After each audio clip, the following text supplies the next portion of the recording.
अर्थातच सिडकोची आहे। सिडकोच्या टेंडरमध्ये घोटाळा झाल्याचा आरोप होतोय।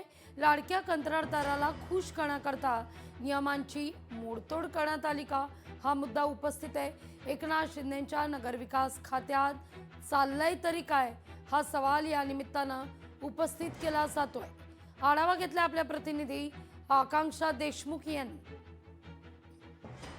आपल्या मर्जीतील कंत्राटदाराला कॉन्ट्रॅक्ट देण्यासाठी सिडकोच्या नियमांमध्ये फेरफार केल्याचा आरोप केला जातोय आणि हे टेंडर प्रकरण आता समोर आलेलं आहे। पाहायला गेलं तर नवी मुंबई इंटरनॅशनल एअरपोर्ट जवळच कुंडे वहाळ आहे आणि त्या ठिकाणी सेंटर ऑफ एज्युसिटी हे जे प्रकल्प आहे ते सिडको मार्फत उभा करण्यात आलेला आहे। आपण सध्या याच परिसरामध्ये आहे। कुंडे वहाळचा हा जो परिसर आहे, टेंडर मध्ये फेरफार केल्यानंतर एकच खळबळ उडालेली पाहायला मिळत आहे। सुरुवातीला ऑक्टोबर 2025 मध्ये हे टेंडर प्रक्रिया काढण्यात आली, मात्र प्रशासकीय रिझन देऊन, कारण देऊन कुठेतरी हे टेंडर रद्द झाले आणि त्यानंतर पुन्हा एकदा नव्याने टेंडर प्रक्रिया सुरू झाली आणि यामध्ये एक अट घालण्यात आली, ती म्हणजे मुंबई महानगर क्षेत्राची अट नवीन नियमानुसार ज्या कॉन्ट्रॅक्टरकडे फक्त MMR क्षेत्र कामाचा अनुभव आहे तोच या सेंटरसाठी पात्र ठरेल असं अट घालण्यात आली होती आणि त्यानंतर कुठेतरी एकच खळबळ उडाली पाहायला मिळत आहे।